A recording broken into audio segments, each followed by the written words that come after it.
Kapag pinainit mong muli ang isang pagkaing paborito mo, iniisip mo lang siguro na sayang kung itatapon. Sayang ang ulam, sayang ang gastos. Pero hindi mo alam, baka ang paulit-ulit mong pag-init ay unti-unting nagpapahina sa katawan mo. Hindi mo agad mararamdaman, pero sa bawat kutsara, bumabagal ang panunaw mo. Sa bawat init, tumataas ang asukal sa dugo, at ang pinakamasakit, maaaring unti-unting humihina ang memorya mo. Ayon sa mga pag-aaral sa American Journal of Clinical Nutrition, may ilang karaniwang pagkain na kapag iniinit muli, nawawalan ng sustansya o nagiging sanhi ng oxidative stress sa katawan. Sa madaling salita, ang ginagawa mong simpleng reheat ay maaaring tahimik na nagpapabigat sa puso mo, nagpapalala ng pamamaga sa kasukasuan, at sumisira sa balanse ng katawan, lalo na kung ikaw ay lampas sa 6 na po. Alam mo ba kung ano ang mas masakit? Ang mga pagkaing ito ay kadalasang mukhang harmless. Minsan pa nga, comfort food mo pa. Paborito mo nung bata ka, inihahanda ng nanay mo, o ipinabaon sa'yo nung high school. Kaya mahirap silang bitawan. Pero sa video na ito, ipapakita ko sa iyo kung alin sa mga pagkaing ito ang dapat mong iwasan initin muli at alin naman ang dapat mong painitin ng may layunin. Dahil hindi lahat ng pagkain ay pantay-pantay. May mga putahe na kapag ininit, nagiging panlaban sa sakit. Pero may mga paborito na kapag paulit-ulit mong iniinit, nagiging traitor sa katawan mo. Kaya habang nanonood ka, gusto kong isipin mo ang sarili mong ref. Ano ang madalas mong iniinit? Aling pagkain ang palagi mong binabalikan? Pili ka ng isa sa mga ito at i-comment mo sa ibaba. Ika-1. Araw-araw ko tong ginagawa. 2. Hindi ko alam na delikado pala. 3. Simula ngayon, iiwasan ko na. Dahil ang unang hakbang sa pangangalaga ng kalusugan ay kamalayan. At ang kamalayan ay nagsisimula sa pagtanggap na hindi lahat ng nakasanayan ay dapat pang ituloy. Isang kabute, tahimik na lason kapag iniinit muli. Sa unang tingin, parang walang masama sa kabute. Malambot ito, mabango kapag niluluto at madalas itinuturing na healthy choice lalo na sa mga nag-iingat sa timbang o kolesterol. Pero ang hindi alam ng karamihan, kapag iniinit muli ang lutong kabute, maaari itong magdala ng seryosong panganib sa katawan, lalo na sa katawan ng isang senior. Ang kabute ay mayaman sa tinatawag na complex proteins at amino acids. Kapag niluto sa unang beses, ang mga proteinang ito ay sumasailalim sa natural na pagbabago na siyang tumutulong sa mas madaling panunaw. Pero sa oras na lumamig ito, inilagay sa refrigerator at muling ininit, nagkakaroon ng panibagong structural change ang mga protina. Sa madaling salita, nababago ang anyo ng mga ito sa paraang hindi na kayang iproseso ng maayos ng katawan. Lalo na kung humina na ang digestive enzymes ng isang taong lampas 60 taong gulang. Bukod pa rito, may panganib na microbiological.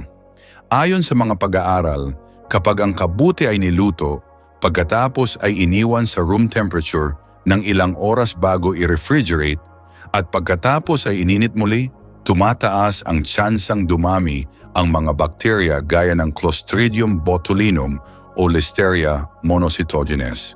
Tahimik ang mga mikrobyong ito, hindi agad nagpaparamdam. Pero kapag nakapasok na sa katawan ng isang senior na may mahinang resistensya, maaaring magdulot ng matinding pananakit ng tiyan, pagsusuka o pagkahilo. Sa mga mas sensitibong katawan, maaari pa itong makaapekto sa nervous system. Ang masaklap, hindi ito agad napapansin. Minsan, simpleng kabag lang. O kaya, pakiramdam mo lang ay mabigat ang tiyan buong hapon. Pero sa katotohanan, ang katawan mo ay unti-unting nahihirapan sa pagproseso ng protina na dati kayang-kaya nito. Kaya't kung isa ang kabute sa mga paborito mong ginagawang ulam at iniinit sa microwave, kinabukasan, panahon na para magbago. Hindi ito tungkol sa pagiging matipid, ito ay tungkol sa pagiging mapanuri. Mas mainam ng kainin ang kabute habang sariwa pa. kesa sa panganib na dala ng init na ikalawa. Dalawang itlog mula almusal hanggang panganib. Si Mang Rudy, 72 taon, ay kilalang maaga gumising sa kanilang barangay. Tuwing alas 6 ng umaga, may kumukulong tubig na sakalan niya. At sa loob ng 5 dekada, hindi nawawala ang itlog sa kanyang agahan. Minsan nilaga, minsan pinirito. Kapag may natira, itinatabi niya ito para sa hapunan. Sayang, anya, itlog lang naman yan. Pero nitong mga nakaraang buwan, napapansin niyang palagi siyang inaantok sa hapon, parang may bumibigat sa tiyan, at minsan ay parang nahihilo sa wala namang dahilan. Ang itlog, bagamat isa sa pinakamalusog na pagkain kapag bagong luto, ay nagkakaroon ng kakaibang epekto sa katawan kapag iniinit muli, lalo na sa microwave o kawaling may mataas na init. Kapag niluto sa unang pagkakataon, ang protina nito ay buo at madaling tunawin. Ngunit kapag pinalamig at muling ininit, ang protina ay muling nagbabago ng anyo, tumitigas at mas mahirap ng tunawin. Sa mga senior na may mahinang panunaw, ito ay nagdudulot ng kabag, hindi ginhawa at minsan ay pagsusuka. Mas malala pa kapag ang itlog ay pinirito o ginisang may mantika at ito'y ininit muli, may posibilidad na mag-oxidize ang taba at kolesterol nito. Ibig sabihin, nagkakaroon ng mga compound na nakakapinsala sa ating ugat at puso. Ayon sa mga eksperto, ang mga compound na ito ay may kontribusyon sa pamamaga at pagkasira ng mga daluyan ng dugo, isang bagay na hindi biro para sa mga may alta presyon o mataas na kolesterol. Ang problema, hindi ito agad nararamdaman. Katulad ni Mang Rudy, aakalain mong simpleng pagod lang o epekto ng edad. Pero sa bawat init ng itlog, may epekto itong naiipon sa katawan. Sa pagdaan ng panahon, humihina ang resistensya, bumabagal ang pag-iisip at mas madalas ang pagkahilo. Kaya't kung ikaw ay may nakasanayan na ring magtabi ng itlog at initin muli kinabukasan, panahon na para muling pag-isipan. Oo, masarap ito at simple. Pero para sa katawan mong pinaghirapan mo ng dekada, hindi mo ba nararapat ibigay ang mas ligtas at mas sariwang pagpipilian? 3, puting patatas ginhawa. Ngayon panganib bukas, si Lola Esther ay 78 anyos na. Masayahin, mahilig sa mga simpleng ulam at paborito niya ang mashed potatoes. Tuwing may handaan sa pamilya, siya ang unang naghahanap ng nilagang patatas na may konting butter. Mabigat sa tiyan pero nakaka-comfort, aniya. Madalas may natitira pa kaya itinatabi niya ito, iniinit sa microwave, kinabukasan, sabay kaunting sardinas o itlog, pananghalian na niya. Pero nitong mga huling buwan, napapansin ng kanyang anak na tila lumalabo ang isip niya at mas madalas siyang matamlay pagkatapos kumain. Hindi alam ni Lola Esther na ang iniinit niyang paboritong puting patatas ay maaaring siyang pinagmumulan ng kanyang nararamdaman. Ang puting patatas ay may mataas na glycemic index. Ibig sabihin, mabilis nitong pinapataas ang asukal sa dugo. Kapag niluto, pinalamig at ininit muli, lalo na kung may butter o cream, ang starch nito ay nagbabago ng istruktura. Sa halip na magbigay ng steady energy, ito ay nagiging sanhi ng insulin resistance at inflammatory response sa katawan. Ang epekto, bigla ang panghihina, panginginig ng paa at kawalan ng konsentrasyon. Mas malala pa, marami sa ating mga senior ang nagiinit ng patatas sa plastic na lalagyan. Hindi nila alam na may mga chemical gaya ng bisphenol A na maaaring humalo sa pagkain kapag ininit sa high heat. Ang BPA ay nauugnay sa hormonal imbalance at mas mataas na risk sa puso. Kung nararamdaman mong minsan ay parang lutang ka pagkatapos kumain, parang nanlalambot ang tuhod o nanlalamig ang binti, baka hindi ito simpleng pagod. Baka ito ay epekto ng paborito mong patatas na ilang beses nang binalik sa init. Kung gusto mong maiwasan ang ganitong panganib at patuloy na mapangalagaan ang lakas ng iyong katawan, tandaan, hindi lahat ng comfort food ay talagang nagbibigay ng comfort. At kung gusto mong matuto pa ng ganitong impormasyon na makakatulong sa pang-araw-araw mong kalusugan, maiging mag-subscribe ka sa channel na ito ngayon na. Dahil bawat video ay maaaring maging dahilan ng mas malakas, mas malinaw, at mas masiglang buhay. 4. Ginisang malunggay o spinach, tahimik na pagbabago sa init. Ang malunggay at spinach ay itinuturing na superfood ng maraming Pilipino. Siksik sa nutrisyon, mura, at madaling hanapin sa palengke. Madalas itong ginisang may bawang, sibuyas, kaunting kamatis, at ihahalo sa itlog o sardinas. Isang ulam na abot-kaya at masustansya. Pero may isang katotohanan na madalas nakakaligtaan. Kapag iniinit muli ang ganitong mga luto, maaaring magbago ang kabutihang taglay nila.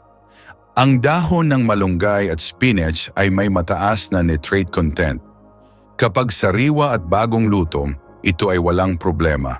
Ngunit kapag niluto, pinalamig, itinabi, at muli pang ininit, ang nitrate ay maaaring mag-convert sa nitrite at sa kalaunan sa nitrosamine, isang compound na konektado sa oxidative stress at cellular damage.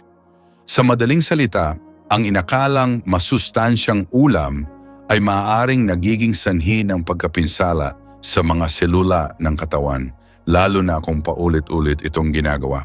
Ayon sa mga pananaliksik mula sa European Food Safety Authority, ang sobrang exposure sa nitrosamine ay may koneksyon sa panganib ng ilang uri ng cancer at pinsala sa atay. Para sa mga matatandang may mahinang liver function o may existing na problema sa daluyan ng dugo, mas sensitibo ang katawan sa ganitong compound. Dagdag pa rito, kapag ininit ang ganitong uri ng gulay sa mataas na init, lalo na sa microwave, mas mabilis ang chemical reaction ng nitrate breakdown. Hindi ibig sabihin ito na ang malunggay o spinach ay dapat nang iwasan. Sa katunayan, kung kakainin ito ng sariwa at bagong luto, ito'y isa sa pinakamagandang source ng iron, calcium at vitamina A. Pero kung uulitin mong initin ito, lalo na kung ilang oras o araw na mula ng niluto, mas mainam na ito'y itapon na lamang kaysa ipilit pa. Ang kalusugan ay hindi lamang tungkol sa kung anong kinakain natin, kundi pati kung paano natin ito hinahanda. At sa mga gulay na tulad nito, minsan ang pangalawang init ay hindi na nagdadala ng sustansya, kundi ng panganib. 5. Ginataang pagkain. Sa sarap nagtatago ang panganib. Ang ginataang pagkain ay bahagi na ng kulturang Pilipino, mula sa ginataang kalabasa at sitaw, laing hanggang sa matamis na ginataang bilo-bilo. Ang halimuyak ng nilulutong gata ay nagpapabalik ng alaala ng baryo, hapagkainan at mga panahong simple lang ang buhay. Pero gaano man ito kaaliwalas sa panlasa at alaala, may hindi nakikitang panganib kapag paulit-ulit itong iniinit. Ang gata o coconut milk ay mayaman sa saturated fats. Bagamat ito ay natural at may ilang benepisyong nutrisyonal, ito rin ay sensitibo sa init. Kapag iniinit ng paulit-ulit, ang fats sa gata ay maaaring ma-oxidize. Ibig sabihin, nagkakaroon ito ng mga free radicals na nagpapalala sa oxidative stress ng katawan. Sa mga matatanda, lalo na yung may sakit sa puso, mataas ang cholesterol, or may fatty liver, ang ganitong oxidative compounds ay mas madaling kumakapit sa mga organ systems na marupok na. Bukod sa pagbabago ng taba, may epekto rin sa panunaw. Ayon sa ilang clinical observations, ang paulit-ulit na pag-init ng ginataang ulam ay nagiging sanhi ng bloating, kabag, at minsan ay loose bowel movement. Lalo na sa mga senior na may edad na humihina na ang produksyon ng bile o ang kakayahan ng tiyan na tunawin ang rich na pagkain. Kaya't ang akalang sarap na ulam ay nagiging dahilan ng hapong hindi maipaliwanag o pangangasim na akala'y simpleng kabusugan lang. May mga pagkakataon din na ang ginataang ulam ay iniiwan sa mesa tapos isasalang muli sa kalan kinabukasan. Hindi alam ng marami, ang gatas ng niyog ay madaling bahaya ng bakterya kapag hindi na-refrigerate ng maayos. Kapag ito'y muling pinainit ng hindi sapat ang init, maaaring hindi mamatay ang bakterya at mas mapanganib pa itong kainin. Hindi natin sinasabing iwasan na ang ginataang pagkain. Sa tamang luto at tamang oras ng pagkain, ito ay nagbibigay aliw at sustansya. Pero dapat nating tandaan, ang ulam na dati nagpapasaya sa atin ay pwedeng maging sanhi ng hindi inaasahang kahinaan kung ipagpapatuloy natin ang maling pag-init. 6. Oatmeal. Init na yakap para sa katawan at isip. Sa dami ng pagpipilian sa almusal, isa ang oatmeal sa pinakasimple, pinakabanayad at pinakamadaling ihanda. Pero ang hindi alam ng marami, lalo na ng mga senior, ay kapag ito'y niluto, pinalamig at muling ininit, nagkakaroon ito ng resistant starch na may napakalaking benepisyo sa kalusugan. Ang resistant starch ay isang uri ng carbohydrate na hindi natutunaw agad sa maliit na bituka. Kapag nananatili ito sa mas malalim na bahagi ng digestive tract, pinapakain nito ang mga mabubuting bakterya sa tiyan. Ang epekto, mas matatag na panunaw, mas maayos na paggalaw ng bituka, at mas malusog na gut microbiome na ayon sa mga bagong pag-aaral ay konektado rin sa mood, memorya at immunity ng isang tao. Bukod pa rito, ang oatmeal ay may beta-glucan, isang uri ng soluble fiber na kilala sa pagbawas ng LDL cholesterol. Para sa mga matatandang may history ng alta presyon o sakit sa puso, ang regular na pagkain ng oatmeal, lalo na kung iniinit muli, ay nagbibigay ng proteksyon sa puso at daluyan ng dugo. Hindi lang ito tungkol sa nutrisyon. Kapag muling pinainit, ang oatmeal ay naglalabas ng unti-unting enerhiya sa katawan. Hindi ito katulad ng tinapay na mataas sa sugar o instant na pagkain na biglang nagpapataas ng lakas, pero agad ding nagpapabagsak. Ang oatmeal ay dahan-dahang sumusuporta sa katawan, pinapahaba ang busog, pinapatatag ang asukal sa dugo, at pinapanatiling alerto ang isip. Sa mga matatandang may diabetes o mabagal na panunaw, ang reheated oatmeal ay isang napakagandang alternatibo. Madali itong nanguyain, madaling lunukin, at pwedeng ihalo sa mga prutas tulad ng saging o blueberries para sa dagdag na antioxidants. Maaari rin itong lagyan ng cinnamon para sa natural na pampalasa at anti-inflammatory benefit. Ang muling pag-init sa oatmeal ay hindi lamang praktikal. Isa itong paraan ng pag-aalaga sa sarili. Isang simpleng ritual sa umaga na nagsasabing, pinipili ko ang gumaling. Hindi ito tirang pagkain. Ito ay pang-araw-araw na lunas para sa katawan na patuloy na lumalaban sa pagbabago ng edad. 7 na sabaw ng gulay, alaala ng init, alaala ng buhay. Minsan hindi pagkain ang nagpapalusog sa katawan, kundi ang alaala na kasama nito. Ganyan ang sabaw ng gulay sa marami sa ating seniors. Hindi lang siya pagkain, kundi isa siyang paalala ng kabataan, ng simpleng hapunan sa ilalim ng ilaw ng Petromax, o ng nanay na may hawak na sandok habang nakatingin sa iyong nanginginig na kamay. Ngunit ngayon, sa gitna ng makabagong mundo, ang mga simpleng sabaw na ito ay tila nawawala sa hapag. Kaya't sa bawat pag-init natin ng gulay na sabaw mula kahapon, para tayong bumabalik sa panahong mas ligtas, mas simple at mas makatao. Pero ang hindi alam ng karamihan, ang pag-init ng sabaw ng gulay, kung ito'y gawa sa mga tulad ng malunggay, kalabasa, sayote at repolyo, ay hindi lang pampainit ng damdamin. May dala rin itong aktwal na benepisyo sa katawan.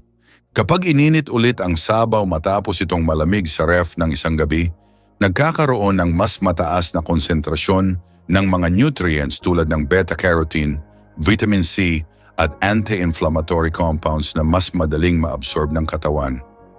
Sa seniors na may rayuma, baradong ugat o madalas na pamamaga sa kasukasuan, ang mainit na sabaw ay nagsisilbing likidong lunas, hindi lang pampagaan ng tiyan, kundi pangpaikot ng dugo. At higit pa roon, sa bawat higop ng sabaw ay naibabalik ang alaala ng pamilya. Kaya sa mga araw na tila walang gana, minsan sabaw lang ang kailangan para muling maramdaman ang lakas at pag-asa. Ang sabaw na iniinit ay simbolo rin ng pagpapatuloy ng pagsasabing, kahit may edad na ako, pinipili kong alagaan ang sarili ko. Bago matapos ang bahagi na ito, nais ka naming anyayahan na sumama sa usapan. Kung nanonood ka pa ngayon at may kwentong tulad nito, piliin mo ang isa sa 3 pahayag sa ibaba at isulat sa comment section. Ito'y hindi lang pakikilahok, ito'y bahagi ng ating pagiging iisa sa kwento ng gintong edad. Isang may sabaw na laging nagpapabalik ng alaala sa akin. 2, tama kayo, ang sabaw ay hindi lang pagkain, ito'y alaala ng pamilya. 3, mula ngayon, mas iinitin ko na ang sabaw ng may pagmamahal. Ang komentong isusulat mo ay maaaring magbigay inspirasyon sa kapwa mo senior na nanonood rin ngayon. Huwag kang mahiyang sumali dahil bawat karanasan mo ay mahalaga. 8, sabaw ng buto. Sa bawat paghigop mo ng mainit na sabaw ng buto, parang may dumadaloy na ginhawa sa buong katawan. Hindi lang ito pampainit sa malamig na panahon, isa itong likidong kayamanan para sa katawan ng mga senior. Ang bone broth ay matagal nang ginagamit sa maraming kultura bilang pagkain ng pagpapagaling. Ngunit sa mga nakatatanda, ang benepisyo nito ay higit pa sa karaniwan. Kapag pinakuluan ng matagal ang mga buto ng baka, manok o isda, unti-unting lumalabas ang mga mahahalagang sustansya gaya ng collagen, gelatin, calcium, magnesium at phosphorus. Ito ang mga mineral at proteinang direktang nakatutulong sa pagpapalakas ng buto at kasukasuan na karaniwang humihina habang tumatanda. Sa edad na lampas sa 60, bumabagal ang produksyon ng collagen sa katawan, isang mahalagang bahagi ng mga kasukasuan, litid at balat. Kaya't kapag uminom ka ng sabaw ng buto na may natural na collagen at gelatin, para mo na ring binibigyan ng panibagong suporta ang iyong mga tuhod, balakang at mga daliri. Hindi ito milagro kundi agham. Ipinapakita ng mga pananaliksik na ang regular na pag-inom ng bone broth ay maaaring magpababa ng pananakit sa kasukasuan, mapabuti ang flexibility at mapanatili ang lakas sa mga binti. Ngunit hindi lang yon. Ang sabaw na ito ay madaling tunawin at may mga amino acid tulad ng glycine at proline na nakatutulong sa pagganda ng pagtulog, pag-regulate ng blood sugar at pagbawas ng pamamaga sa katawan. Para sa mga matatandang hirap na sa pagdumi, may kabag o mabilis mapagod, isang tasa ng bone broth sa hapon ay maaaring maging simpleng sagot sa isang komplikadong problema. Ang bone broth ay hindi rin mahirap ihanda. Sa katunayan, pwede mo itong lutuin ng maramihan, ilagay sa maliliit na garapon at painitin na lang sa mga susunod na araw. At kabaligtaran ng ibang pagkain, lalo pa itong gumaganda kapag muling iniinit. Ang mga nutrients na lumalabas sa pangmatagalang pagkulo ay nananatili at mas madaling nasisipsip ng katawan kapag ito'y pinainit muli ng tama. Ngunit tandaan, iwasan ang sobrang alat at mga artipisyal na panimpla. Isang simpleng asin, paminta at ilang dahon ng laurel ay sapat na para sa masustansya at malinamnam na sabaw. Kung nais mo pang dagdagan ng bisa nito, maaari mong lagyan ng kaunting gulay tulad ng carrots o celery sa huling parte ng pagkulo. Ito ay magdadagdag ng antioxidants at natural na lasa. Hindi lang pampasarap kundi pampalusog. Sa huli, ang sabaw ng buto ay parang yakap mula sa loob. Mainit, malambot at may dalang lakas na hindi mo agad mapapansin, ngunit mararamdaman mo sa bawat hakbang mo kinabukasan. Isa itong paalala na minsan, ang mga simpleng pagkain ang may pinakamalalim na bisa sa katawan ng taong may edad. Siyam, nilagang monggo, mula sa tirang ulam, patungo sa panibagong lakas. Sa bawat bahay na Pilipino, may araw ng monggo. Karaniwan itong niluluto tuwing Biyernes, isang tradisyon na tahimik na ipinapasapasa ng bawat henerasyon. Ngunit sa mga senior, ang simpleng ulam na ito ay hindi lamang nakasanayan. Isa rin itong simbolo ng kababaang loob. praktikalidad at pagkalinga. Ang nilagang monggo na natira kahapon at muli mong ininit ngayon ay hindi dapat ituring na tira-tira. Sa katunayan, ito'y nagiging mas matapang sa lasa at mas masustansya kapag napreserba at mainit muli. Ayon sa mga pag-aaral, kapag pinatagal mo sa malamig na lalagyan ang mga munggo at pinainit sa susunod na araw, tumataas ang level ng resistant starch at mga antioxidant properties nito. Sa simpleng salita, ang munggo ay parang mas sumasarap at mas nagpapalusog habang tumatagal. Ang munggo ay kilala sa taglay nitong plant-based protein, mainam sa mga matatandang naglilimita ng karne sa kanilang dieta. Mayroon din itong folate, magnesium at potassium na kailangan ng katawan para sa tamang paggana ng puso, utak at kasukasuan. At dahil ito'y may mataas na fiber content, mainam ito para sa digestion, para sa mga may constipation at nakatutulong sa blood sugar regulation. Ngunit hindi lang ang laman ng munggo ang may silbi, pati ang sabaw nito. Kapag ito'y muli mong pinainit, ang sabaw ay nagiging mas malapot at mas masarap at mas may dalang init sa tiyan. Sa panahon ng tag-ulan o sa gabi na malamig ang paligid, isang tasa ng mainit na nilagang munggo ay maaaring magsilbing payapang yakap sa tiyan at puso. Para sa mga senior na nag-iisa sa bahay, ang pagkain ng munggo ay parang pagbabalik sa isang panahon na may amoy ng kaning bagong sinaing, tunog ng kutsarang tumatama sa mangkok at tawanan ng pamilya sa isang hapagkainan. Ito'y pagkain ng pag-asa, ng kasimplehan at ng pagbangon. At kapag ininit muli, para bang binibigyan mo rin ng bagong simula ang sarili mong katawan. Kaya sa susunod na may munggo kang natira, huwag itong itapon. Initin mo ulit. Yakapin mo ulit ang alaala at kalusugan na dala nito. Dahil minsan ang pagkain na tila ordinaryo ay siya palang tahimik na tagapagligtas ng katawan. This is adobong gulay, walang mantika. Init na may halaga, hindi lang lasa.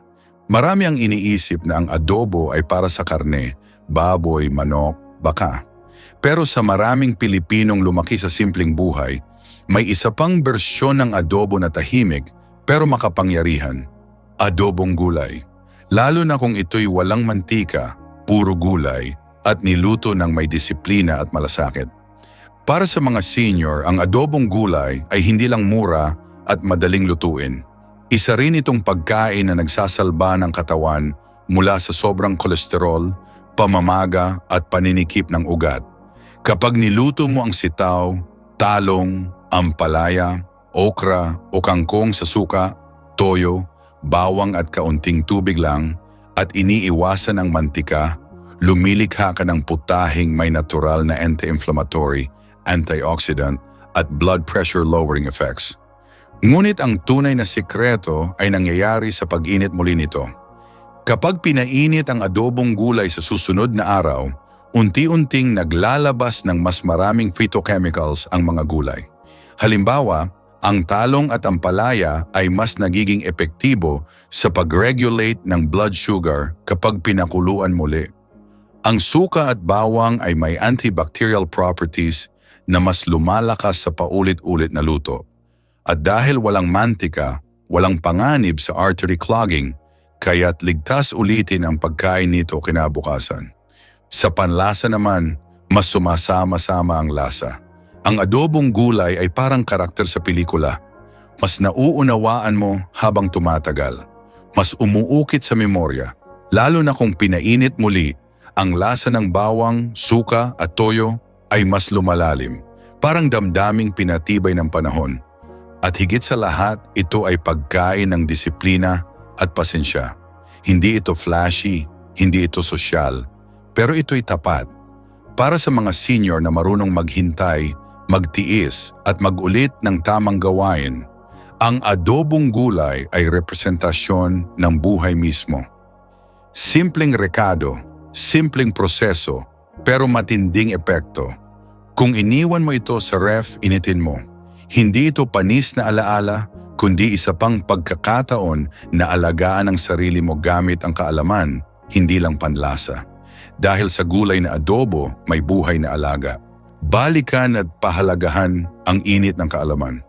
Ngayong nalaman mo na kung alin ang mga pagkaing lalong sumasama kapag iniinit at alin ang sadyang dapat mong initin muli, isa lang ang malinaw. Ang init ay hindi kaaway, kundi kasangkapan. Depende kung paano mo ito gagamitin. Sa bawat senior na natutong magtipid, mag-ingat at alagaan ang sarili, ang ganitong kaalaman ay hindi lang dagdag impormasyon, isa itong sandata. Para hindi mo lang basta ulitin ang nakagawian, kundi piliin kung ano ang nararapat para sa katawan mo. Baka ngayong gabi bago ka maghain ng natirang kanin o itlog, maalala mo ang napag-usapan natin. Baka habang hinihigop mo ang mainit na sabaw ng monggo o gulay, maramdaman mo ang tahimik na lakas na unti-unting bumabalik sa iyo. Dahil hindi lahat ng bagay na inuulit ay masama. May mga bagay na kapag mainit na muling binalikan, ay mas nagiging makabuluhan. Kaya tanungin mo ang sarili mo ngayon, alin sa mga pagkain ito ang madalas mong iniinit? May babaguhin ka ba sa kusina mo simula bukas? Alin sa mga natutunan mo ang gusto mong ituro sa kaibigan mong kapwa senior? Pumili ka ng isa sa mga tanong sa itaas at i-comment mo sa baba. Dito natin makikita kung paano tayo natututo at sabay-sabay na lumalakas. At kung gusto mong mas marami pa ang matuto katulad mo, huwag kalimutang i-share ang video na ito at mag-subscribe sa aming Gintong Edad channel. Dito ang bawat araw ay dagdag karunungan.